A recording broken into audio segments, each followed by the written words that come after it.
It's easy to get lost in learning difficult jazz chords that are not flexible and that you can't really get into your playing. So in this video I'm going to show you an easy set of voicings that you can easily play and how you take them from a solid but simple comp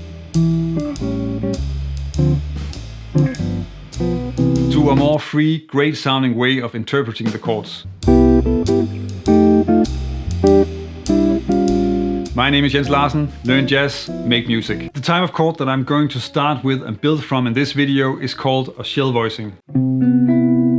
A shell-voicing is an easy way to play a jazz chord that really still gets the complete sound of the chord across, because we have the root, the third and the seventh, and that's really enough to just spell out the entire sound of the chord in most cases. The other version of this one, so here we have a C major 7, the other version that you want to know is the one with the root on the 5th string, that would be this one, and here we have root, 3rd, 7. A great exercise to get these into your fingers and into your system is to play them through a scale as diatonic chords. That would be this exercise.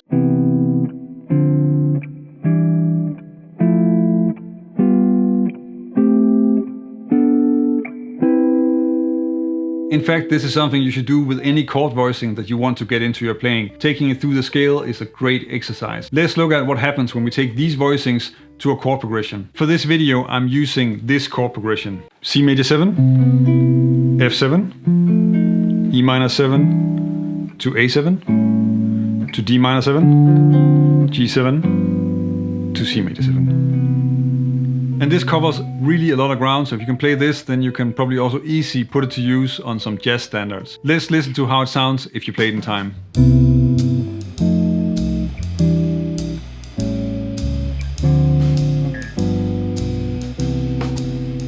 It's extremely practical and important to have a really basic but also very clear way of spelling out chord changes so that you can really hear what a chord progression sounds like if you want to learn that for comping or for soloing. Let's look at how we can make these chords sound a little bit more interesting.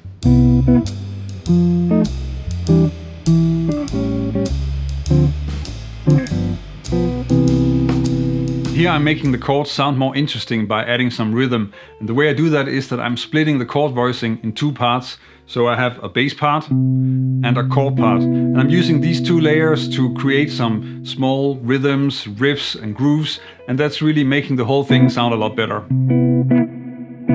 Now we can start to add some extensions and give the chords some more color. When you play these voicings, then they probably remind you of other jazz chords that you already know. So for the C major 7 we have this one, and that of course really close to this C major 7, which is a drop 3 voicing. And we can use this to create some different melodies when we're comping.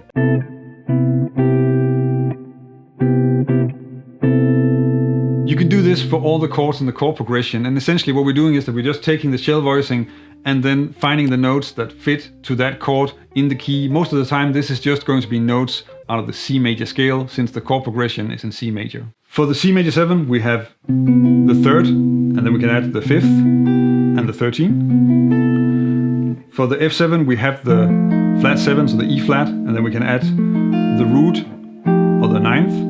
For the E minor 7 we have the 7 here, and then we can add the root. The flat 9 doesn't really work, so we're going to skip that one, but we can have the 3rd in there. And then for the A7, here we have the 3rd, then we can add the 5th, the flat 13 or the flat 7.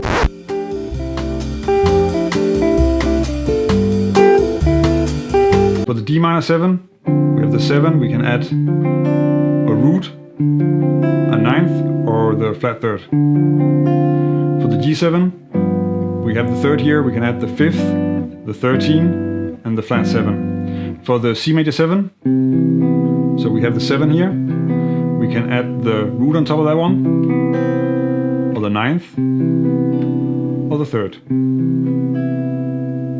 And with these extra melody notes you can now play more melodic comping like this.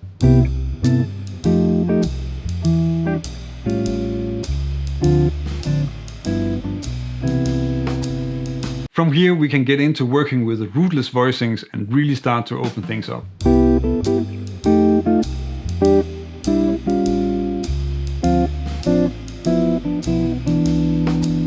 Here I'm playing the same notes, except I'm leaving out the lowest note in the chord, the bass note. And you don't really need that when you're playing in a band, because that's what bass players are for. That's what they want. This makes the voicings a lot lighter and also actually a lot easier to play, especially if you want to make variations and change the melody. Once you start working with these rootless voicings, you probably also want to explore what happens when you add in the high E string and have even more options for top note melodies. But I'm saving that for another video. Let's add another way of playing these chords that's really going to open things up and add another great sound to the way that you play chords.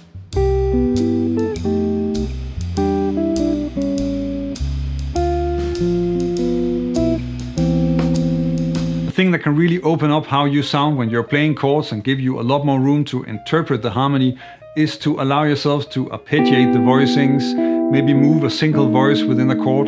That's really gonna open things up and give you a lot more things to work with when you're playing the chords, when you're comping. Now that you can add extensions and interesting rhythms to these shell voicings, then a next logical step is to check out this video where I go over how you can play different grooves using these chord voicings. So I'm going to show you how to play walking bass and chords and also bossa novas using shell voicings, something that they do really well. Who's your favorite when it comes to comping?